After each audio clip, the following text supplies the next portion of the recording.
You are watching the New American Media.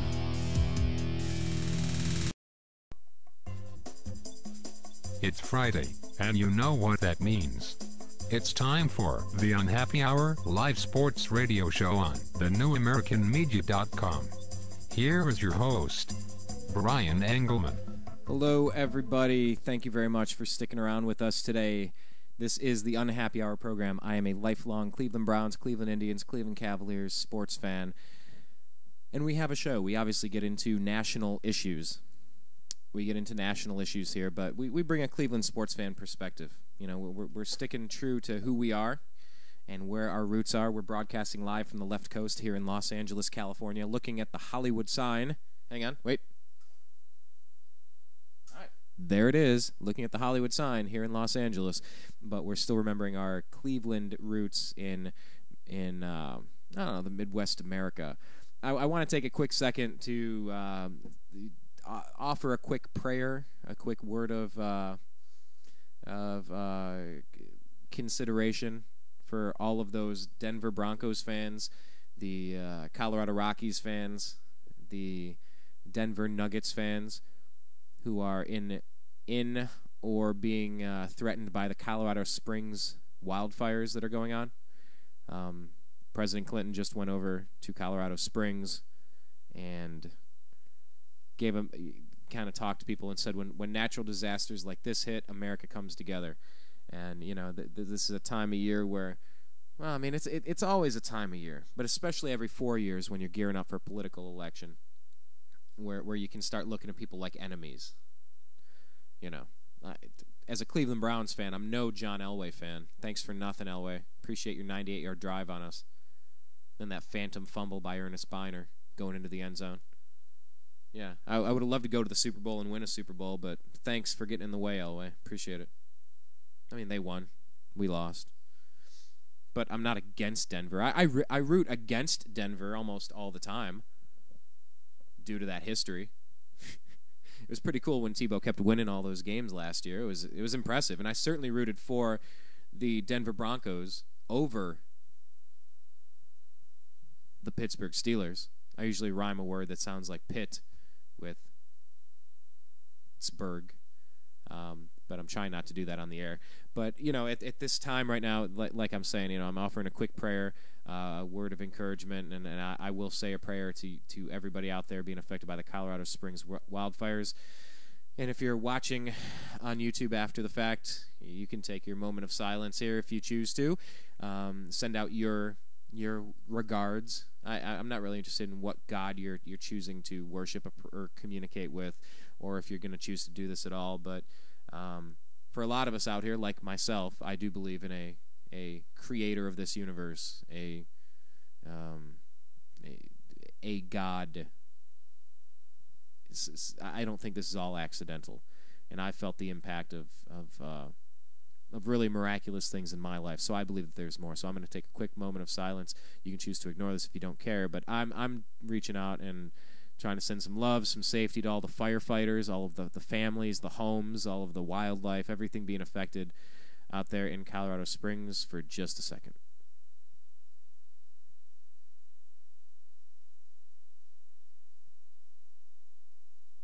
Okay, I know it doesn't make great radio going silent like that, but thank you for indulging me, because just like we were saying on the previous segment when we were on the Agree to Disagree show before we transitioned to the Unhappy Hour here, you know, I'm a Cleveland sports fan. I do not forgive LeBron James for giving up on me, for giving up on the Cleveland Cavaliers, for giving up on Ohio. I don't forgive that, and I'm not going to make apologies for that. But there's a big difference between rooting against the Heat and, like we mentioned earlier, Brian Stowe, the San Francisco Giants fan who was beaten into a coma. He'll never be the same again. He's got a family. Beaten into a coma in the Los Angeles Dodgers parking lot by two idiot Dodger fans. You know, sports is, yes, we want to vanquish you on the field. We want to destroy you on the court. We want to hoist championships and most valuable player awards. We want to dominate you in the game. You know, I think that's the biggest problem with this whole Saints bounty scandal. It's not like they were paying people $10,000 for an interception. Good. Whatever. Well, why would I care about that? Encourage it. I love capitalism. Work hard, get results, earn. I love it. But hurting people for cart-offs, give somebody a concussion, break their leg, tear their shoulder, tear their ACL. I mean, getting rewarded for that? No, that's not necessarily cool. That's not cool at all. So with this whole bounty thing, and it's affected the Browns because of the Scott Fujita connection. He plays for our team, and he's being suspended. He's disputing it. But what do you do? But what I'm saying is there's a big point between hate, actual hate, and rooting against someone. And so I just wanted to address this because, we're astonished. We talk about the National Defense Authorization Act that President Obama signed and Mitt Romney supports that says American citizens, I'm talking to Dodger fans, I'm talking to Mavericks fans, I'm talking to Colorado Rockies fans, I'm talking to New York Giants fans, I'm talking Miami Heat fans, Cleveland Browns fans, anyone across this country. The National Defense Authorization Act, the NDAA, passed by President Obama on New Year's Eve. Don't believe me? Look it up. Look up the NDAA. And Mitt Romney was asked about this in the primaries, and he supports it as well. That American citizens can be taken off the streets and held indefinitely without a trial, on an accusation, on a suspicion, without trial, no due process, indefinitely. This is insanity. And so we do shows talking about Fukushima. We had one with John B. Wells, the Saturday night host of Coast to Coast AM. If you don't listen to the program, please do. It's fantastic. It's great. They do really good science over there. They force you to think outside the box a little bit. Whether you agree with it or not, they force you to think, and that's the point to me. But we had John B. Wells on talking about Fukushima in Fast and Furious. Fukushima is still dangerous. Fukushima is still emitting radiation. The entire country of Japan is in peril. He did a 4-hour episode talking with nuclear experts, saying that we're not done with this, and all of it's starting to blow through the airstream, across the Pacific, hitting down over here on the West Coast with California, with Oregon, with Washington. Here, in America. This is our problem now. But shockingly, out of all the shows that I did last week, the one that got more than 50 responses, comments, was the one titled Cleveland sports fan Brian Engelman reacts to LeBron winning a championship with the Heat. It's astonishing with so much important stuff going on that this is what we want to talk about is sports. I mean, maybe it's not astonishing because as a Cleveland fan, I don't forgive this. I don't forget this. It's weak. It's super weak to just give up. And a lot. I want to address these. So let's have the conversation. I'm just going to go through here and have this chat. I guess let me go back to, geez, how many pages? 5 pages of this? 6 pages? So we're going to try to do this backwards and relive this conversation here. Starting with let's go to page 5. So someone listens here. J. Whitdeman 27 says, Scottie Pippen wasn't great. Pippen and Rodman are Hall of Fame players. Responding to my comments in this article, I said, my reply is, well, I did say that Scottie Pippen was very good, not great. Jordan and LeBron James are great. Hell, I still own the Scottie Pippen rookie card and certainly respect his game. Would you say Dwayne Wade is better, worse, or equal to Scottie Pippen? Could you imagine, though, if Jordan hosted Saturday Night Live, launched lines of shoes and clothing, did commercials, won dunk contests, All-Star Game MVPs, and regular season MVPs, but didn't win a title in Chicago? What if he went to another city? What if he went to the Celtics and won with them? Or to the Lakers, gave up on Chicago and just went and did his thing there? Don't you think Bulls fans would resent those titles from somewhere else? The reply is from J. Whitdeman, I think, J. Whitdeman. Yes, of course, Bulls fans would be upset, just as Cav fans will forever resent the fact that LeBron left and how he left. The only thing I disagreed with is that Scottie Pippen wasn't great, 8-time defensive first team, 7-time All-Star, etc. So this guy's being pretty rational. He's saying, yeah, of course, man, we would have been annoyed by that, just like Cavs. I got you. He's like, I'm just saying Scottie Pippen's great. He said Dwayne Wade is a better offensive player and Scottie was a better defender. I would give a slight edge to D. Wade, though.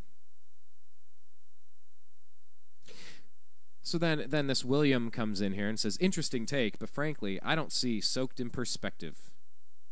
Specifically, I find myself disagreeing with the whole idea of bring people to Cleveland. First, it's not like he didn't try. Cleveland just isn't an enticing a place to play. That may be a bitter pill to swallow, but I don't think it's too false.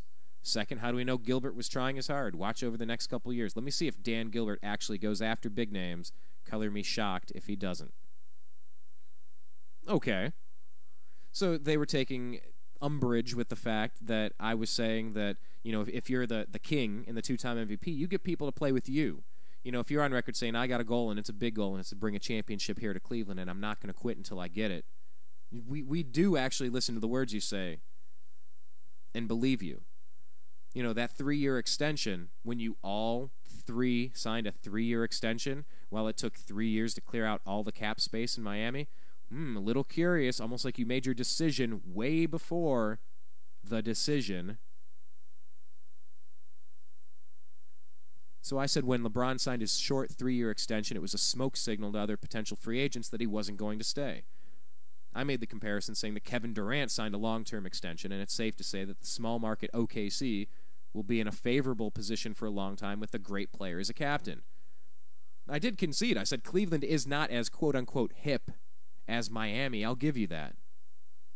And then I said that Gilbert worked with LeBron James to make as many personnel decisions available under the NBA system at the time. Getting Joe Smith, Antoine Jamison, Shaquille O'Neal, Mo Williams, Delonte West, on and on and on and on. I mean, this is 5 days ago, but this is a huge conversation. I continue saying, also, if LeBron James wanted to spend 3 years dismantling the Cavs roster, trading assets, clearing cap room, etc., to sign Wade and Bosh, then why didn't he direct Dan Gilbert to do so? Gilbert would have done that to keep the best player in the NBA around. Of course he would have. But LeBron wanted to have his cake and eat it too. It didn't work. LeBron James thought it was going to be easy to win a title in Cleveland. He made his decision a long time before the ESPN public punch in the gut to all Cleveland sports fans. And it wasn't, this wasn't just a punch to Cleveland sports fans. This was a punch to all small market teams. I'm talking to, I don't know, who do we got? Minnesota Twins, Kansas City Royals. I mean, we can go to different sports, different cities, but we're talking about small to mid-market teams. We're saying if your team is not Los Angeles, New York, Chicago, most of these teams that have got to get creative, like Oakland with Moneyball, you got to get creative to field a competitive team, and then to compete for a title year in and year out. It takes a big effort. And it wasn't just a punch to Cleveland sports fans. It was a realization that for any mid-market team, if LeBron, who was being offered max dollars in his hometown city, yeah, he's from Akron, 20 miles away, I get it. He never really liked Cleveland. I get it now. I mean, if you can't even keep your local kid with year after year after year of success, what chance does anyone have? Why even root? Why even root for a team? So then William replies, he says, yes, because Kevin Durant doesn't have a roster that is incredibly deep. You're reaching with the comparison there. Some sarcasm. It's tough to translate in text, but I'm trying here. He says, OKC drafted well and made good trades. Cleveland didn't. Effectively, what you're saying is because Dan Gilbert was so inefficient, LeBron should have taken over. My reply, one of the main strengths of the Cleveland Cavaliers teams from the 2000s with LeBron was the immense depth of the bench. Cleveland was among the best in the league and routinely outscored and even dominated other teams when LeBron was not on the court. It's a tribute to the entire roster. Yeah, there was no D. Wade or Bosh, but the 6 to 10 players on the Cavs bench were very good. My point with Gilbert was that he was efficient in building a strong and deep and consistently competitive team. Turns out LeBron James essentially wanted 2 other All-Stars. Now a new person comes in and says, Michael Jordan didn't win a ring until Pippen got there. Never say Pippen is okay. How does this? Never say Pippen is okay. Hall gamer, son. Saying that he's in the Hall of Fame, son. And then a new person, B. Takve, says the same immense depth that when LeBron went on the bench for 2 minutes in the playoffs would consistently destroy 10 to 20 point leads that were created like the game one against the Magic or any Spurs game. You know what, practically any game? Sure, whatever you say. That's not. Okay, so my reply is yes, another very good point. The LeBron James of the regular season, relaxed, fun, team leader, completely changed in the playoffs. He tried to be a different person, but it didn't work. He'd get intense and nervous, and the entire energy of the Cavs team would change. We saw it multiple times in the playoffs. This year, according to Brian Windhorst, who grew up with LeBron James, covered LeBron James in high school, then with the Cavs, and now in Miami, he said LeBron couldn't blame his Cavalier teammates this year. And after losing to the Mavericks last year, that was the first time he realized that he needed to do better. And we're still talking about a player in LeBron James who could have, for all intents and purposes, won 6 consecutive Most Valuable Player awards. I think Kobe Bryant, Dirk Nowitzki won the 2. LeBron could have won those 2. He could have easily won those 2. He was the best player in the league. He has been for a while, and he's still getting better. I just wish he would have got that good on a Cleveland Cavalier team. But maybe he had to get the ridicule to get this good. Maybe he needed to step out of his comfort zone to improve his game. I mean, how does the MVP improve? He does. He doesn't choke against the Celtics or the Magic. Oh, and I know you're going to tell me he had great statistics, and so did shoeless Joe Jackson with the Chicago Black Sox gambling scandal. And it reminded me, again, against the Celtics. You know, this is a point I've made many times. It seemed like LeBron was playing like the type of player. This was with the Cavaliers against the Boston Celtics. It seemed like, to watch it, it seemed like, imagine a scenario where a highly skilled professional athlete went into debt or something with the mafia or the mob or some seedy people. And the only way he could protect his family was to look like he's trying and look like he's doing good, but still guarantee that they lose so that you can collect all the gambling money and win and pay off a debt. He had great statistics, but he didn't play good. I don't know how I can he didn't play well. I don't know how to explain it much better than that, but it looked like a guy trying to put up good numbers and still guarantee that they lose. I mean, dribbling the ball off of his feet, making bad passes, not going for rebounds, seemed disinterested, confused, overwhelmed, maybe all of it, but it looked like he was throwing the games. It's weird.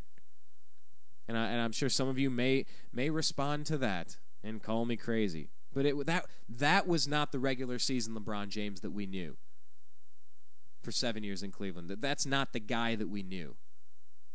He changed in the playoffs.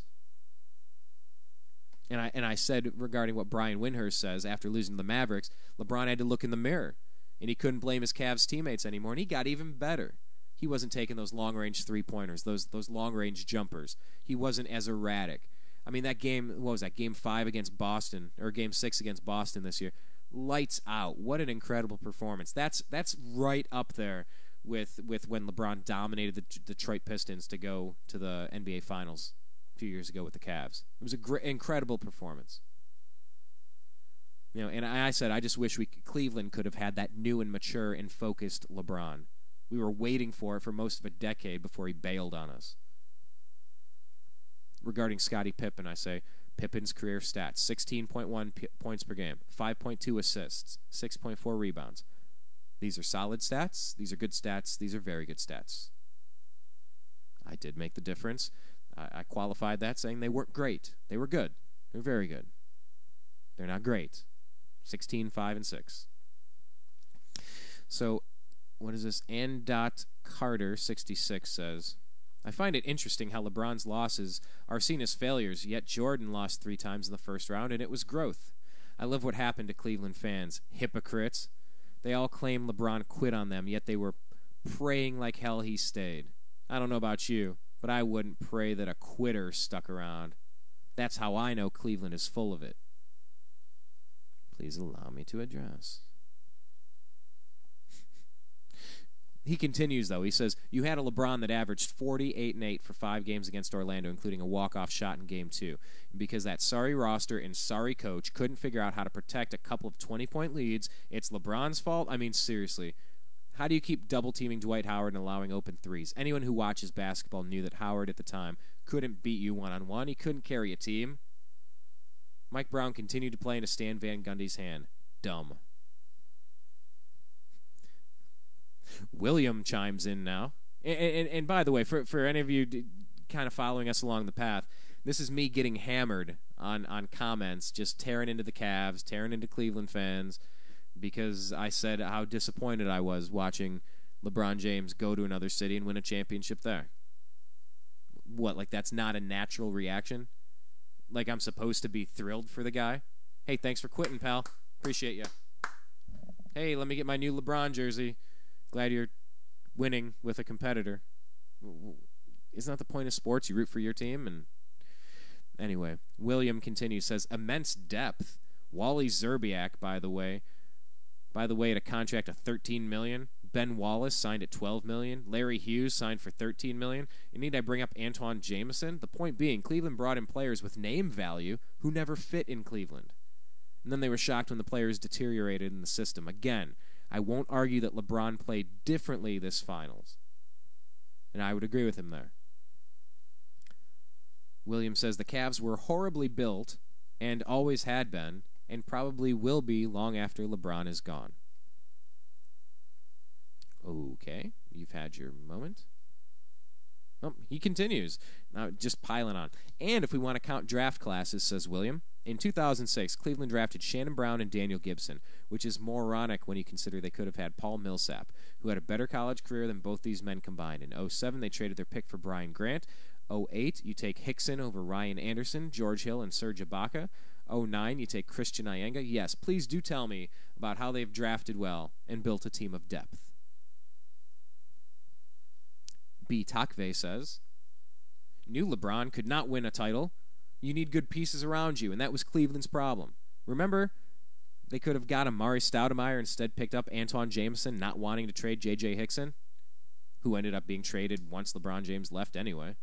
Yeah, they kept picking up out-of-prime people like Ben Wallace, no legs, Shaq, incredible back problems. It is management's fault. LeBron messed up his first year of help, but he did not know how to use it being alone all the time. Okay, so at this point, I'm starting to realize, this is now 4 days ago, that I'm getting hammered. Just getting torn apart. People are really enjoying this for some reason. So then I respond. I said a deal was written to ship J.J. Hickson and other components to the Suns for Amare, and the Suns balked at that trade at the last minute. The Suns were going to make this trade, and then they changed their mind. There's only so much the Cavs could do because other teams were involved. We do remember having Dwight Howard problems, and then we acquired Shaquille O'Neal to solve that problem. Shaq's back was fine, but then he needed thumb surgery after an injury versus the Celtics. Out for about 2 months.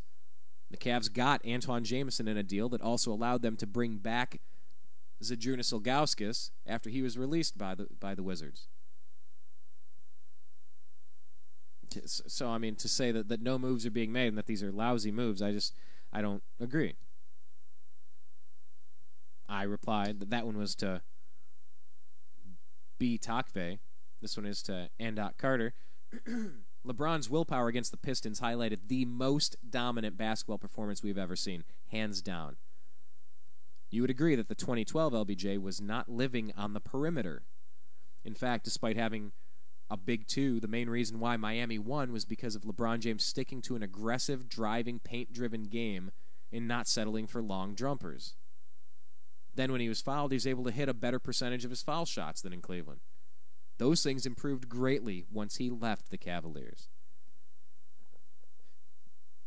Continuing my reply, I said LeBron was putting up monster stats in the Orlando series. The walk-off shot was great, but it's going to become forgotten because the series was lost.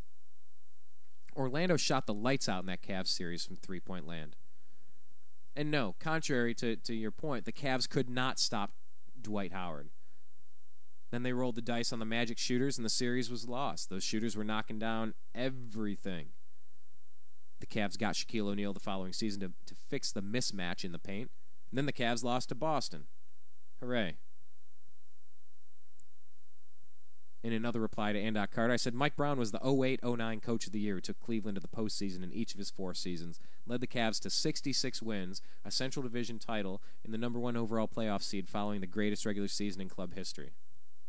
2009 NBA Executive of the Year, Danny Ferry, resigned from the Cavaliers team after LeBron left. So Mike Brown, who did a lot of good things, was gone when LeBron left.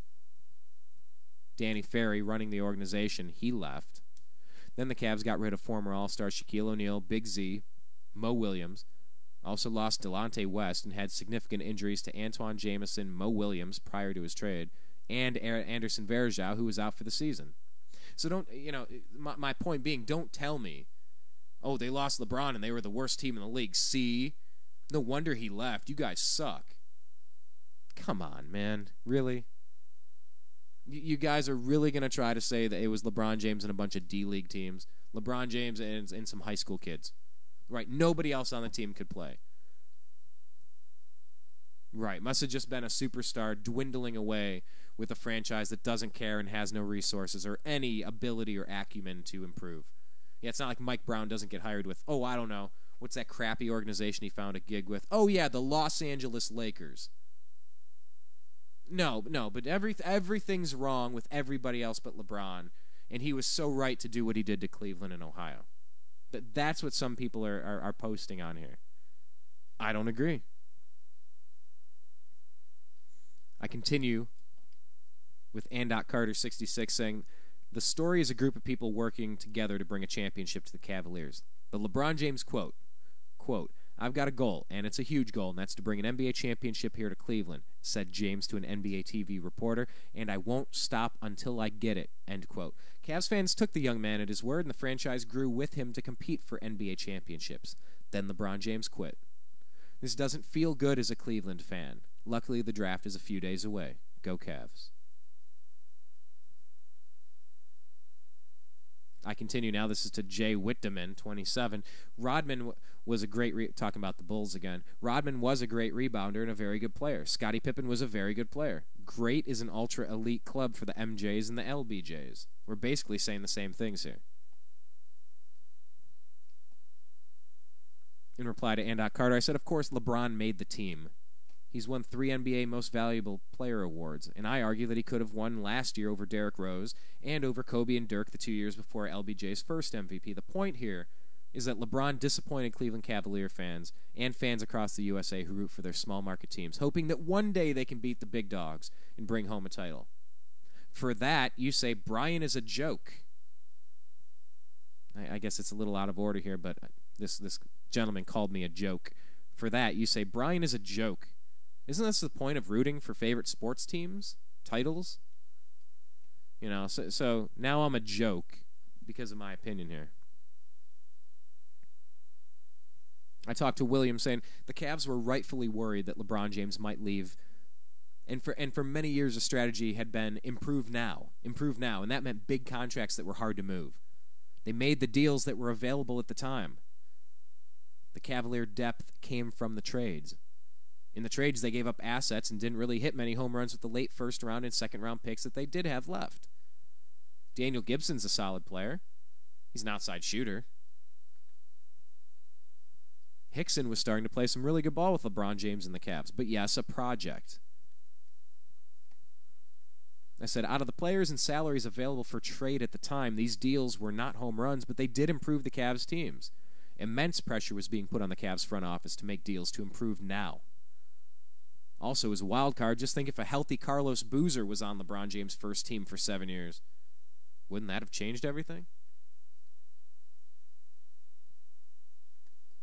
Man, to have a healthy Carlos Boozer back on the team, could you imagine?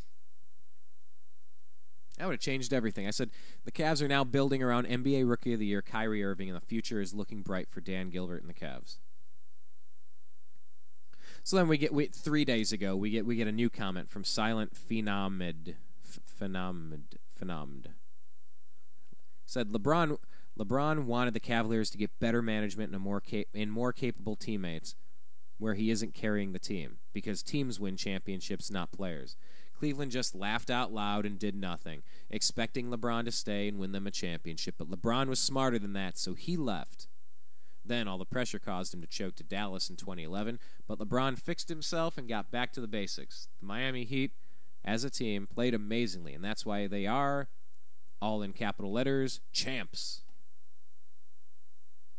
I reply, LeBron played for Cleveland Cavaliers and wanted to bring a championship to the city and make those fans happy. But see, the management didn't give LeBron... Oh, no, I'm sorry. This is still silent phenomenon. LeBron played for the Cavaliers and wanted to bring a championship to the city and make those fans happy. But see, the management didn't give LeBron what he needed or wanted. And the fans simply expected too much, all capital letters, of LeBron. And really, LeBron had a change of mind, became smarter, and knew that if the Cavs were not going to change, he needed to leave or get a championship ASAP. He needed to leave to get a championship ASAP. Then Carter66 comes in and says, Brian, are you seriously going to hold him saying that he wanted to bring a championship to Cleveland against him?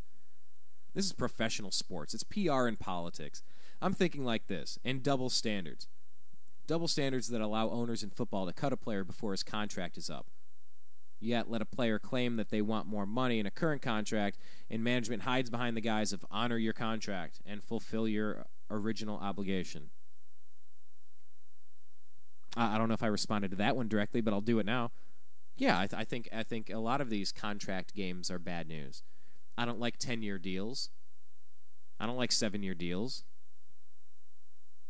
Let's stick to 10-year deals. I don't like 10-year deals. You know, especially in the NBA, you get a lot of bad contracts, and then it just ruins a franchise for a decade. You know, something happens to, but it's kind of, they do it to themselves. The owners and the GMs of the teams, if they're going to offer that much money, I mean, you get Gilbert Arenas, and you can't move the contract. You know, I mean, look at Albert Hainsworth in the NFL. I mean, look at a lot of people that get big contracts, and look how they perform afterward. So, no, I don't like that players can get cut because they're injured. You know, I like guaranteed contracts that are actually guaranteed contracts. That's kind of what a contract is supposed to be. But the longer you extend those contracts, the more risky it becomes. You get an injury and a player's out, and then they're never the same. You're done. So, I mean, I think something in between. I'll give you that point. But Carter continues. Also, don't throw around the accomplishments of Mike Brown and Danny Ferry like they mean a whole lot. Danny Ferry winning Executive of the Year is misleading. He never got true quality, and the people who know don't hold Ferry in the same regard as that award would suggest. Let's see how fast the 09 Executive of the Year gets another job. Another thing, don't sell me on this whole injuries crap. Suppose Shaq, Z, and Mo stayed, and Jameson and Andy started healthy. Is that team making the playoffs? How many more games is that team winning? Honestly, 10? Maybe? So let's not diminish the fact that they were a bad team outside of LeBron. Your starting five outside of LeBron James was basically Mo, Anthony Parker, Andy, and Big Z. Just read that for a while. Let it marinate. How many of those guys are starters on the quality title contenders of that time? Think Dallas, LA, Orlando, Denver, Houston, San Antonio. All right, so I mean that was like 6 comments in a row, just getting slammed as a Cleveland Cavalier fan. Hooray! Thanks, guys, appreciate it. By the way, in case you've been listening to this so long that you forget what you're listening to. You were listening to The Unhappy Hour Sports Radio Show on the NewAmericanMedia.com.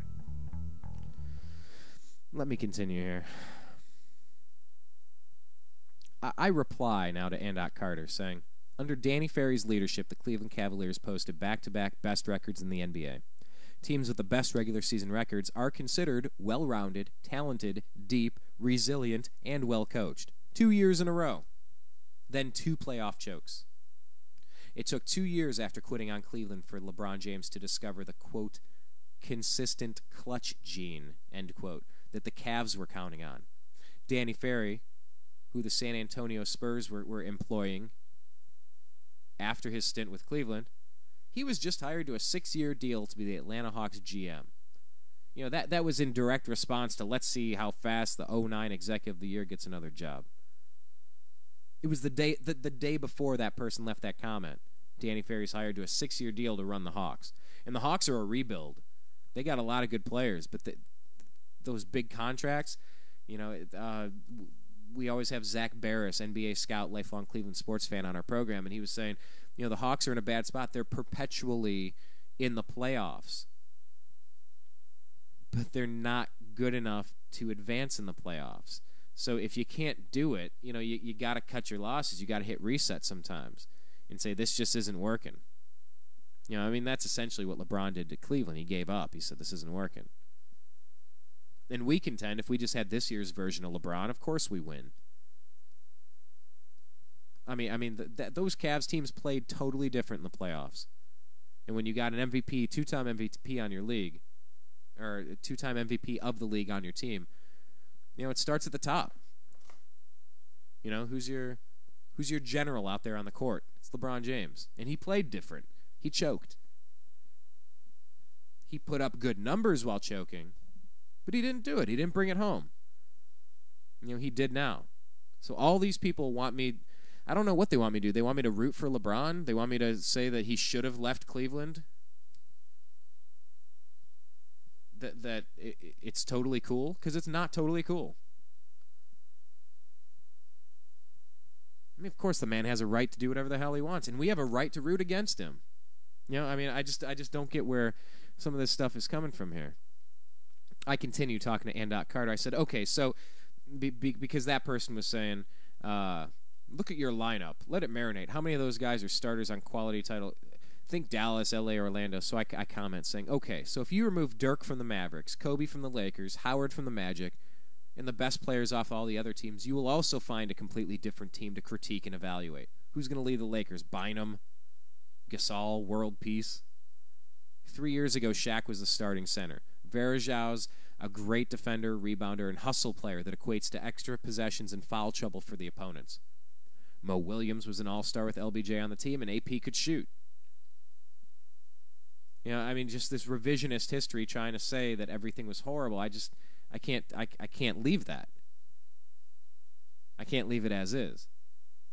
I continue talking to Andot Carter. I said, don't have the space to get into it here, but we found a great piece from David Friedman on Thursday, July 7, 2011, titled Analyzing the Collapse of the 2010-2011 Cleveland Cavaliers. And you can find that if you want to check it out. It's at 20secondtimeout.blogspot.com. It's 20secondtimeout.blogspot.com. I said, please take 5 to 10 minutes and sift through the article to get a more in-depth opinion than we can fill up in this YouTube box. I said 10 to 15 important factors played a key role for the Cavs' collapse. One factor was LeBron James.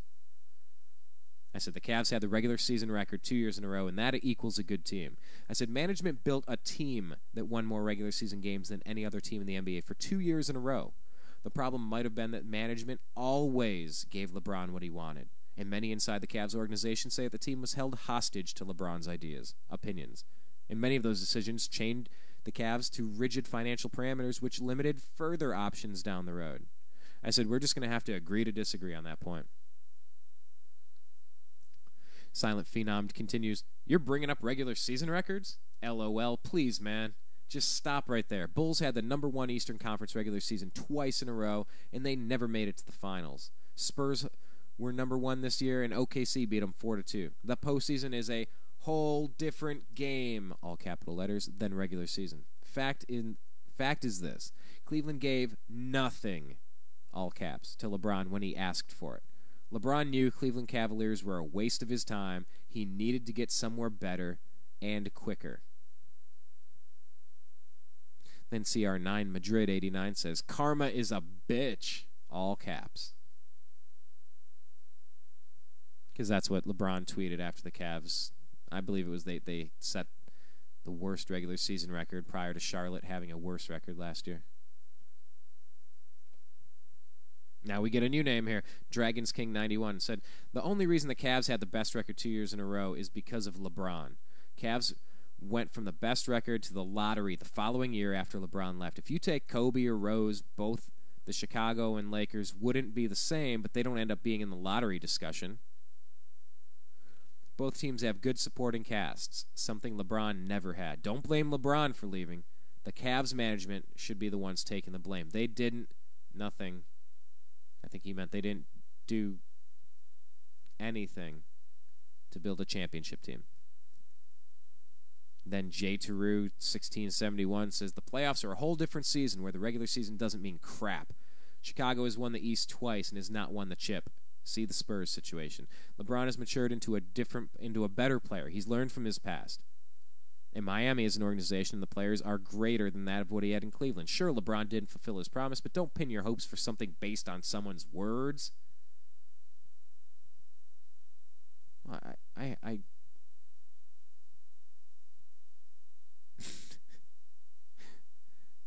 don't, what else do you have besides someone's words? I mean, I know we're in a litigious society, and a lot of people try to get what they can, when they can, how they can. But what else do you have than someone else's words? I haven't responded to any of these yet. Mr. West, a new voice, says, stop it, man. Stop saying LeBron would have won a title with the Cavs. He did enough taking that horrible franchise to the finals by himself. Cavs fans are delusional, just like their owner, Mr. I guarantee we'll win a title before the so-called king does, Dan Gilbert.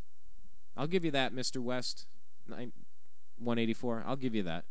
I never liked that statement. The Heat were obviously in a better position to compete for a championship than a totally sideswiped and rebuilding Cavaliers team. I never liked that quote, but I like the owner.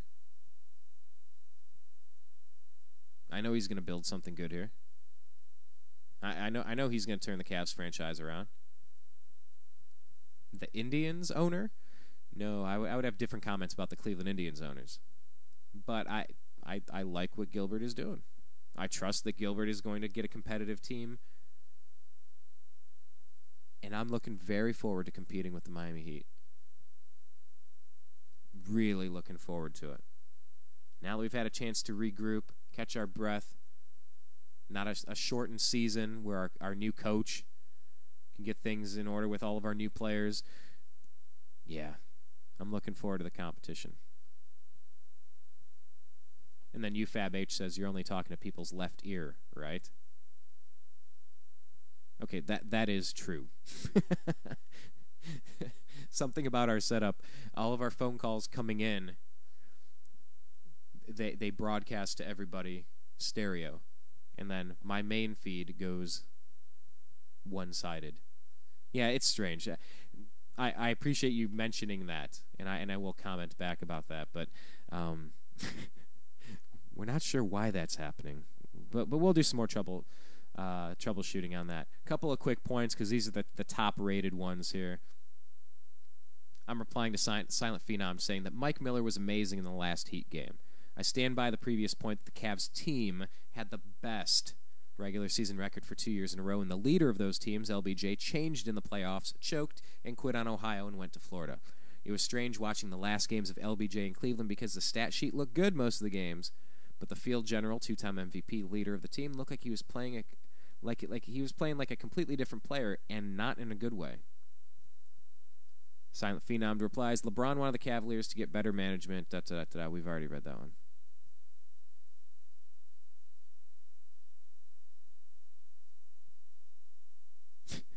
So then I'm replying to Ann. Carter here. I said, LeBron said that he had a huge goal and we're still working toward achieving his goal when he gave up on the Cleveland Cavs fans and bolted to Miami. LeBron James didn't say he wanted to bring a championship to Cleveland. He said that it was his goal. Kind of like a cheating spouse kissing I love you in the morning on the way to work, then hooking up with some skank while working late in the office. Lies. LeBron James had his Cavs bolt planned years before his decision. That took a long time for Miami to clear that cap room. Think about that for a second. Think about how long it took for Miami to completely gut their roster to offer 3 max deals. You know, and if that's the game plan, what he was trying to do, why didn't we do that in Cleveland? Why didn't we rebuild it that way? Why? Oh, because you want to just quickly win a title because they're easy. Just grab a title, and then you can still bounce and go play with your buddies and do your thing. It's easy. I mean, this was planned way in advance. These guys on the Olympic teams, and I mean, they all came up in the same draft. They all signed the short deals. They had this planned for a long time. This didn't all just happen on the decision day. Oh, I woke up this morning, I made my decision. Garbage.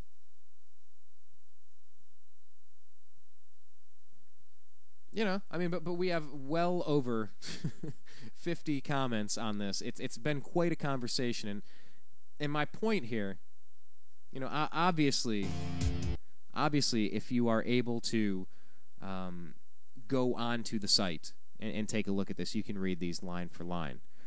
But kind of what I'm doing now is I want to say that we do these radio shows looking for a conversation. I appreciate your feedback. I mean, I really do. I mean, I disagree with a lot of it.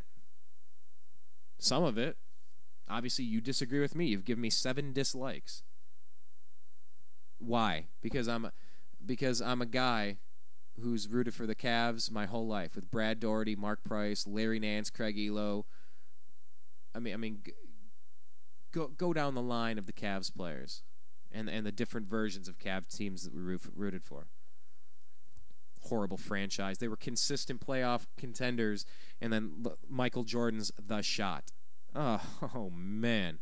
Go back and watch The Shot. Watch Craig Elo's awesome play to take the lead prior to Chicago and Jordan hitting that shot. I mean, we get close and we get burned. I mean, we get epically burned.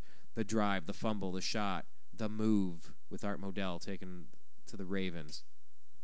The blown save. Game 7.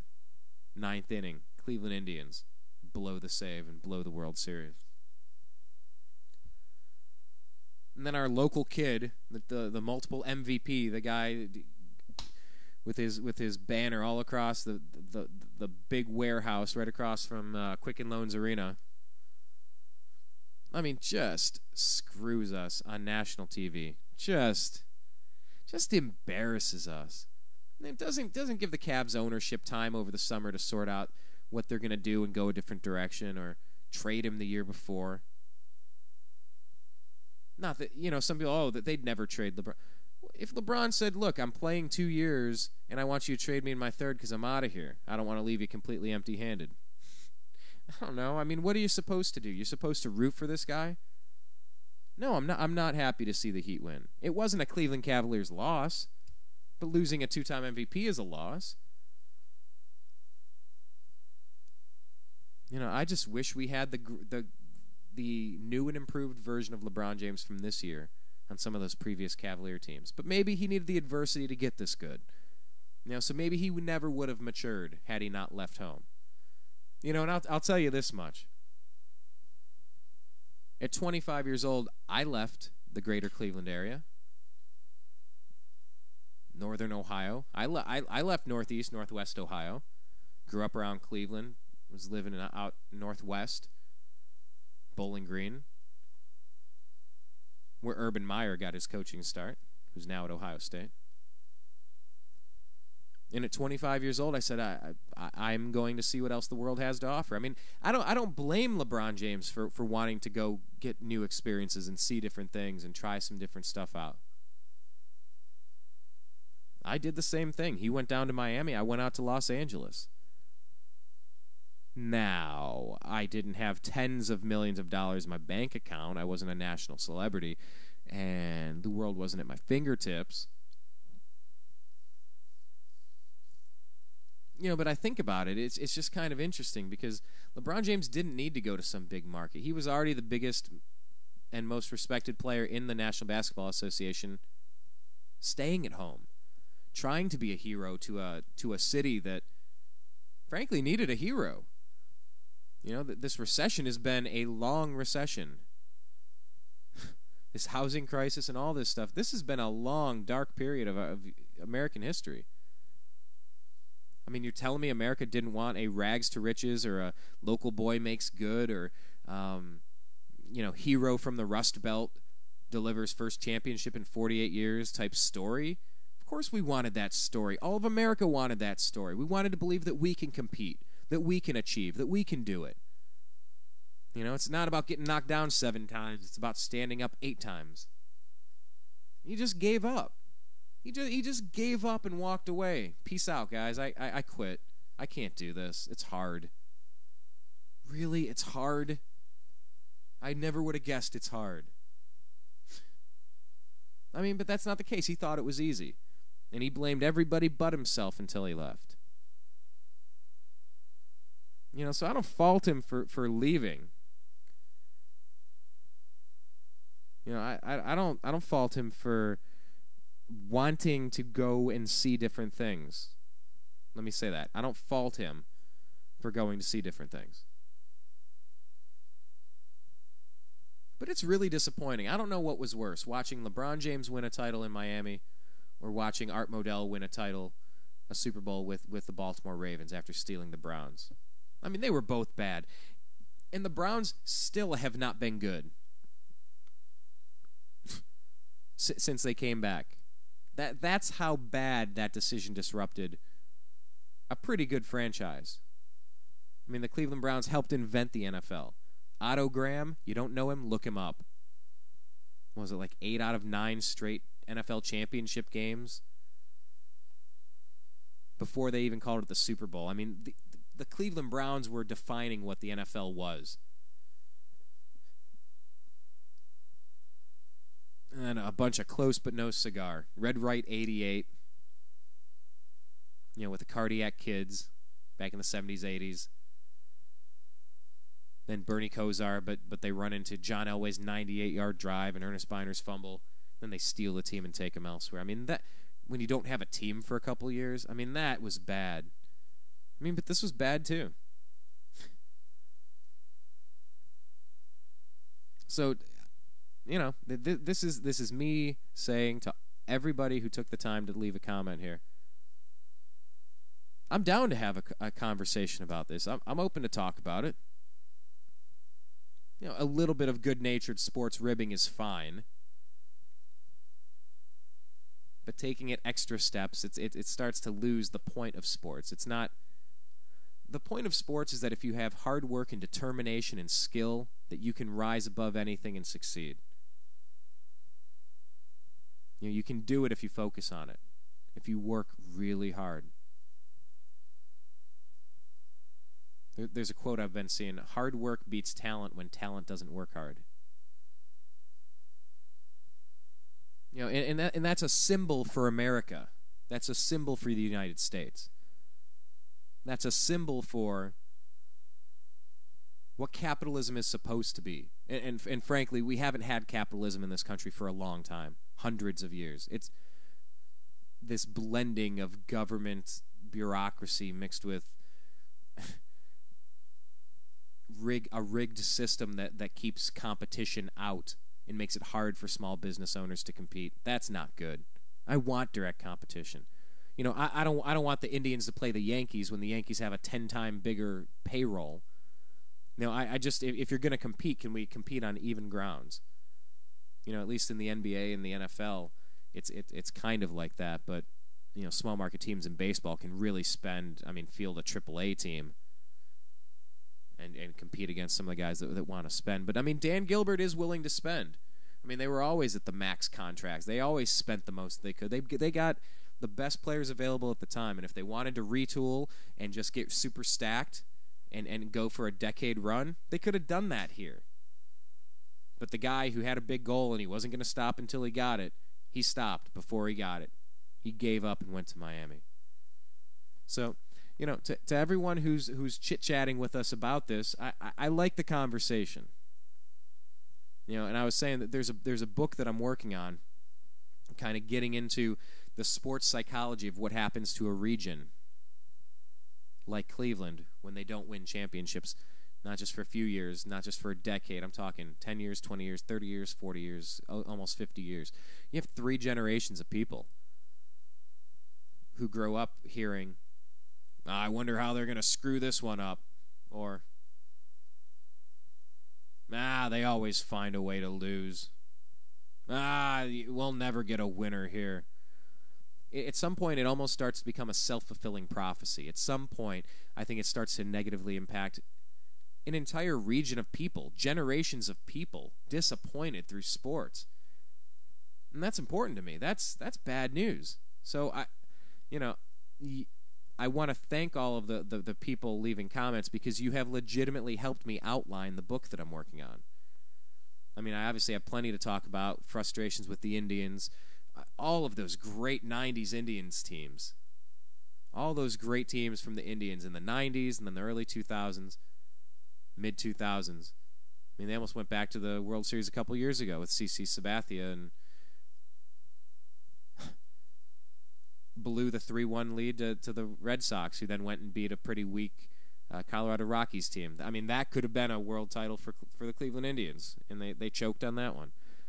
But at least for basketball, at least for the LeBron James chapter of this book, you've really helped me outline it and do some more research to kind of identify what I'm saying, get some statistics, back up what I'm saying. I'm not just rambling here, and I'm not just a blind homer that will root for my home team and ignore fact, and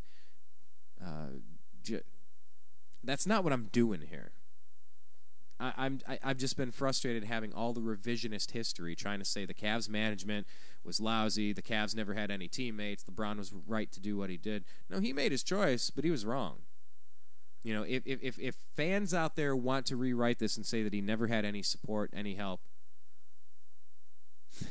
I mean, there are some things that can legitimately be argued, and then there are some things that cannot be legitimately argued. But you're helping me define this, and I truly do appreciate this, because, you know, I'd like to invite you to check out our other program. We have one called Agree to Disagree. You know, because I have this hunch, this suspicion that I might be able to get people that root for different sports teams to talk with people about economics and spirituality and politics. And we can agree to disagree, but we can at least have a conversation about these issues. You know, so if you're listening to this, please, can you go on some of those Agree to Disagree shows? I mean, you're going to find me being very upfront with who I am. I'm fiscally conservative. I don't like $16 trillion in debt, whether Republicans or Democrats are putting it on the credit card. I think it's irresponsible. I'm socially libertarian. I think we should be able to make our own decisions within, you know. Thomas Jefferson said, if a man worships one god or 20 gods, if it neither breaks my leg nor picks my pocket, what do I care? You know, and for Thomas Jefferson saying stuff like that, it's pretty libertarian. It's saying your liberty, your right to self-govern shall triumph. That is the important thing, is your right to self-govern. And so I'm very big on liberty and personal responsibility and social libertarianism. Like, don't force your version of God at me. You know, there's a there's a really good quote, and I want to make sure that I get it right, about forcing religion. And it kind of sums it up, because my point is this: I want to have conversations about sports and politics, about economics and spirituality. I want to communicate with all of you guys that were bashing me about sports fans. I'm curious about where you're thinking, where your thoughts are politically. I'm curious about what you're thinking about the Greek debt crisis and how the Eurozone collapse could affect the United States, and how the Federal Reserve is manipulating monetary policy that's making it more expensive to buy stuff. Have you noticed it's $50 a gallon to fill your gas tank? Have you noticed it's $200 to get a few bags of decent groceries at the grocery store? That's because your dollar is worth less. That's being manipulated by the Federal Reserve, and they're a private bank. Do you know this? Spirituality, where did we come from? What is God? Is there a God? What happens when we die? These are things that we talk about. But we have to be mostly civil with each other.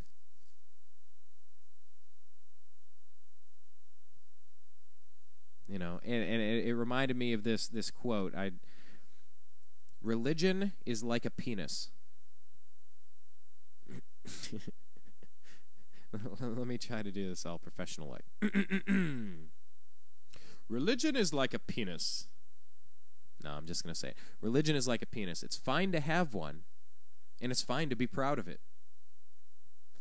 But please, don't whip it out in public and start waving it around. And please, don't try to shove it down my child's throat.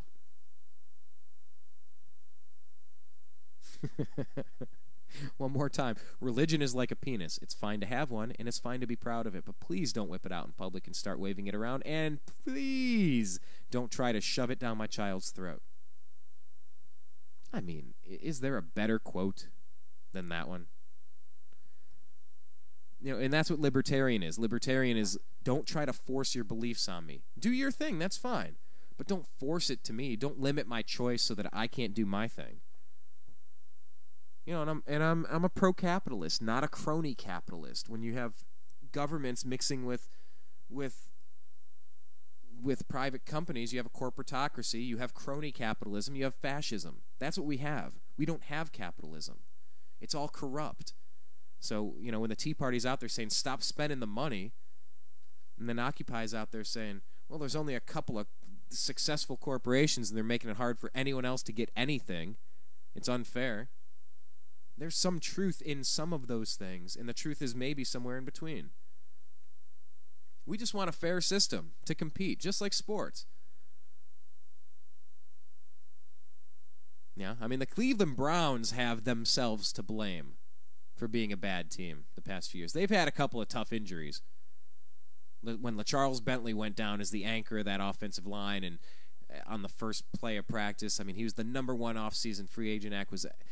They've had a few pretty tough injuries. Then Kellen Winslow and Braylon Edwards with goofy injuries on motorcycles and whatnot, running without shoes, staph infections with Joe Juravicius. But let's face it, I mean, they have not drafted well. It just didn't work out well. I'd say the Cavs drafted well. You get probably one of the top 5 players ever to play the game in LeBron James. That's a great draft. After that, I mean, they got a lot better really quick, and so they didn't have a couple of lousy draft picks. They kind of had one. You know, they didn't draft all that well, but they made up for it with trades and stuff. But my point is this: my main point here that I want to convey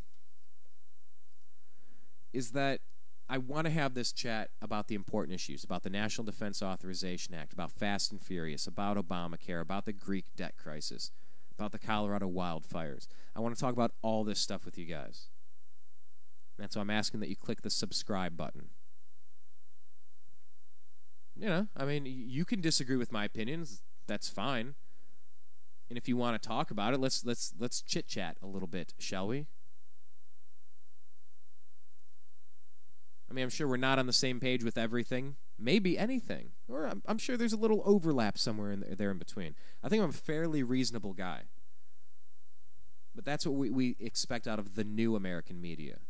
The new American media is a conversation. The old American media was an agenda. This is a conversation. I'm telling you what you're going to get out of your conversation with me. Fiscally conservative, socially libertarian, pro-capitalist, not crony capitalist. And I'm telling you who I'm rooting for. The Indians, Cavs, Browns, and Buckeyes. You know, there's no say one thing, do another. It's pretty straightforward. I'm demanding maximum freedom. And I don't think Republicans or Democrats are living up to it. And I'm asking you to check out some of these agree to disagree shows. I mean, in a couple days, 609 views and 50-plus comments. I mean, obviously, me reacting to LeBron winning a championship with the Heat as a Cleveland sports fan sparked a conversation. And I just hope that now that we're here, now that we're having this chat, can we please... I invite you to listen to... Scroll through we have 100... I think we just put up our 100th video now on YouTube. Different shows, different interviews, different radio shows, whatever. Find a couple. Find one, at least. A topic that you're into, whether it's the Bilderberg Group or Fukushima or Fast and Furious or GMO food labeling or find something non-sports and listen to a show and leave your comment there, because I want to continue this conversation. That's the point. And so that's going to wrap it up for me now. This has been a unique show, a good opportunity. It's been totally different because our schedules have been changed. We had our special NBA draft program yesterday. We put up part 1 of that, and we'll be releasing some more episodes real soon today, and then we'll put this up there as well. So, thank you for helping us, because we're over 21,000 video views, 130-something subscribers, and I can remember where we had 10 subscribers and 7,000 video views, and we've only recently started putting this together this way and promoting it this way, and it's growing. And we thank you for joining us. We just like a Cleveland sports fan knows that the Cavs, Indians, Browns, we can do better. I mean, face it, we haven't done anything since 1964 in any of the 3 major sports, all right? But I also think as Americans we can do better. As humans we can do better. We can disagree on particular policy and politicians. But at the end of the day, I mean, I want you and your family to have maximum freedom. Is that a bad thing? I think it's a pretty good thing. But that does mean we all have to be more accountable, more responsible. We do all have to contribute and volunteer a little bit more so that the government doesn't have to do it for us. There's a lot of important stuff to talk about, and I definitely get wrapped up in sports. It's supposed to be my pleasant release from all the tension and frustration of the real world. As a Cleveland sports fan, it's a lot of frustration on top of it. Urgh. But really, thank you for taking the time to leave your comments. I also wanted to let you know I'm reading them all. And I'm trying to comment directly back on some of them. So, if you want a conversation here about whatever, there are ways to contact us. Definitely, if you're watching this after the fact, click subscribe on YouTube. And if once you've done that, go on Twitter. We're at American_media_. Our home site is thenewamericanmedia.com. We're going to be making some pretty significant upgrades and updates over there. And then we're on Facebook at thenewamericanmedia.com. Or at The New American Media. Search us on Facebook and like our page. Really, thank you guys and girls. Thank you. We really appreciate the hell out of this. We've been doing this radio show now for about, probably last April maybe, so we're on about 15 months of radio. And on Twitter we have about 12,000 people following us. 21,000 video views on YouTube and 130 subscribers. It's all starting to move in the right direction, but we need you to be a part of it too. Join us. It's all about the conversation. It's all about the journey. And although most of you guys are disliking my comments and giving me grief and rubbing my nose in the fact that the Cavs lost, it's all right. It's just sports. My dad said, and he's unfortunately had to say this to me many times when I was inconsolable. I may or may not have thrown a truck battery out of a second-floor window after the Indians lost. That's a different story. But my dad has told me, look, I got to wake up tomorrow and go to work. They're going to be millionaires, and what happened today doesn't really affect me all that much. And there's a lot of truth in that. This is just sports.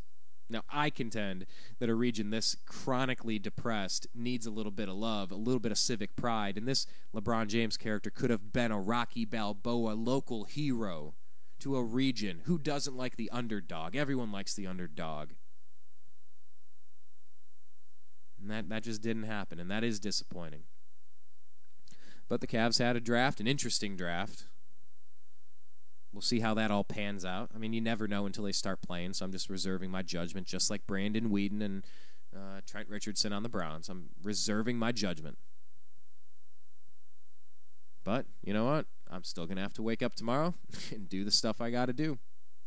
So, We just hope that tomorrow or whenever you take a listen to this, you can check out some of our Agree to Disagree shows, check out some of our video footage when we go to Occupy LA and interview people, or the Conscious Life Expo when we're seeking, spiritual and esoteric knowledge.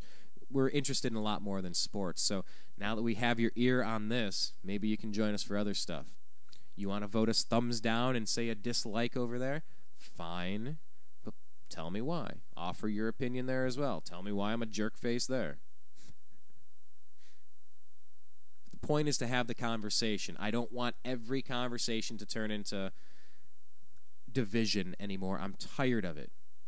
I'm tired of San Francisco Giants fans getting beaten up in the parking lot by Dodger fans. That's not cool.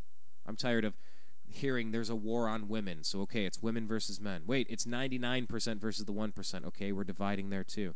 Oh, wait, it's Muslims versus Christians. Oh, geez, we're dividing that too. Wait, it's Republicans versus Democrats. We're dividing there too. Stop it. Stop it, everybody. Seriously. We have an election year here.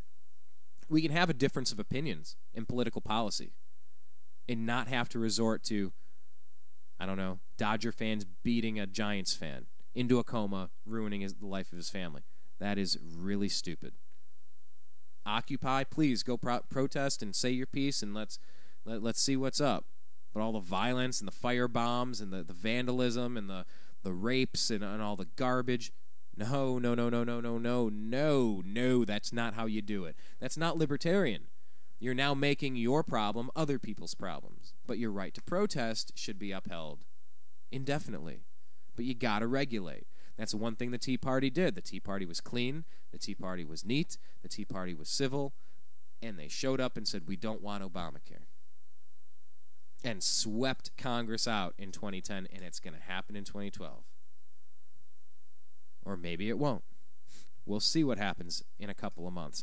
But as we move into this contentious time, if I can absorb your criticism about, what were you guys criticizing me about? About being a Cavalier fan. Well, forgive me for growing up in a crappy part of the country that never celebrates championships. What a jerk I am. Come on, guys. But if I can absorb this legitimately, offer my conversation, my retort, my answer to your comments, I'm willing to do this in economics, in spirituality, in politics. And I want our country to do better than we've been doing, just like I want my Indians, Cavs, and Browns to do better than they've been doing. And I hope that's a civil request. I hope that's a reasonable request from here at the New American Media. So I'm going to sign out for this week. Please dig around on the YouTube channel and click subscribe. Find some other videos. Leave some other comments. Challenge us with some of your thoughts, opinions, and facts. Let's have the conversation. Let's agree to disagree. We don't need to be mean or violent or uncivil. We can agree to disagree. But let's have the conversation. My name is Brian. This is thenewamericanmedia.com. And I really do appreciate your time.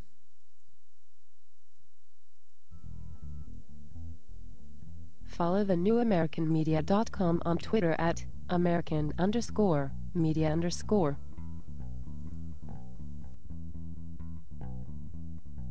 This is the New American Media. Agree to disagree. Yeah, it's a radio show we have on thenewamericanmedia.com every single Friday at 4:30 p.m. Pacific. Join the show. What do we talk about? Politics, religion, and spirituality. Basically anything you're not supposed to talk about in a bar. You're not supposed to have these conversations inside of a bar, but we have them every single Friday at 4:30 p.m. Pacific on thenewamericanmedia.com. Join the show, offer your opinion, and let's agree to disagree, but let's have a good conversation. Have you ever considered adopting a pet to be part of your family? Our animal companions can be just as close to us as our human companions. If you're considering adoption, please visit your local shelter and adopt a pet today. Shelter pets make the best pets. Hi, Brian from thenewamericanmedia.com. Last year I had this idea. I wanted to start a website of my own, not just something, a presence on Twitter, a presence on Facebook, and have a thing. I wanted a website. I wanted a home base for all of the ideas and things I'm interested in. I wanted live radio. I wanted to communicate with the globe. I was tired of being spoon-fed dogma by corporate, interest and just, here, believe this, believe this. I said, no, I think there's something underneath the surface, but I didn't know how to do it. So I contacted Ted Distel of disteldesign.com. Ted walked us through the process of, okay, you want videos, you want to do quotes of the day, you want to have a spiritual section, you want to have a 1984 watch where government's intruding and private corporations are intruding into your privacy. Yeah, those are the things that I was interested in. Ted walked me through the process. We built thenewamericanmedia.com, and I encourage you to go online and take a look at our site. That's what he's capable of. Please, if you have an idea, go to disteldesign.com. That's DISTEL design.com. TNAM Radio, because the news always matters. Hi, Brian from thenewamericanmedia.com. You know, this housing crisis that we've been in for a few years now has really taken a toll on a lot of families. I know somebody you've worked with, somebody that you're related to, maybe even yourself. You might have gone through some sort of foreclosure, short sale, deed in lieu of foreclosure, or any other nonsense going on in the financial markets tied to housing. One of the things that is not talked about enough is the fact that a lot of people have to get rid of their homes right now and go into some sort of apartment-style living. And in that situation, many people can't bring their cat or dog, their friend, their companion, a member of their family. Imagine your dog, imagine your cat, dropped off at a shelter. Oh, it's a shelter. They'll be safe. No, the shelters just don't have the resources capable to take care of these animals, and thousands of them are put to death every single week. Please, if you have the opportunity, go become a foster parent at a shelter. Go to your local shelter, adopt a dog or cat. Trust me, a family out there is going to really appreciate the effort.